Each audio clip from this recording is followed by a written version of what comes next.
শনিবার রাতে দিল্লি থেকে রাজ্যের সিইও দফতরে পৌঁছয় লজিক্যাল ডিসক্রিপেন্সির তালিকা পাঠানো হয়েছে। নো ম্যাপিং এর ভোটার তালিকাও শনিবার রাতে সেই তালিকা ইআরওদের কাছে পৌঁছে গিয়েছে। সুপ্রিম কোর্টের নির্দেশ মতো ব্লক অফিস, ওয়ার্ড অফিসে লজিক্যাল ডিসক্রিপেন্সির তালিকা টাঙানো শুরু হয়েছে। সিঙ্গুরের বিডিও অফিসে টাঙানো হয়েছে লজিক্যাল ডিসক্রিপেন্সির তালিকা।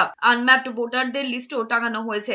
প্রায় 25,000 নাম রয়েছে তালিকায়, এমনটাই খবর। অন্যদিকে উত্তর 24 পরগনার গাইঘাটায় বিডিও অফিসে টাঙানো হয়েছে লজিক্যাল ডিসক্রিপেন্সির তালিকা। গাইঘাটা বিধানসভার 7টি পঞ্চায়েত এবং বনগাঁ দক্ষিণের 6টি পঞ্চায়েত এলাকায় তালিকা টাঙানো হয়েছে। আমরা আমাদের ব্লক বিভিন্ন পঞ্চায়েত এদের যে পঞ্চায়েত ভবনগুলোতে এখানে আমরা এই নোটিশগুলোকে টাঙিয়ে দিচ্ছি, যাতে যাদের ডিসক্রিপেন্সি লিস্ট বা আনম্যাপ লিস্টে যাদের নাম আছে তারা এখানে এই তালিকা দেখতে পারবে যে তাদের নাম এখানে এই তালিকায় নথিভুক্ত আছে কিনা, এবং সেই মোতাবেক তারা বিভিন্ন ডকুমেন্টসগুলো তারা সাবমিট করতে পারবে। সুপ্রিম কোর্ট অনেকদিন আগেই বলেছে এই লিস্ট টাঙাবার জন্য, এতদিন পরে নির্বাচন কমিশনের ঘুম ভাঙলো, আজকে এই লিস্ট টাঙিয়েছে।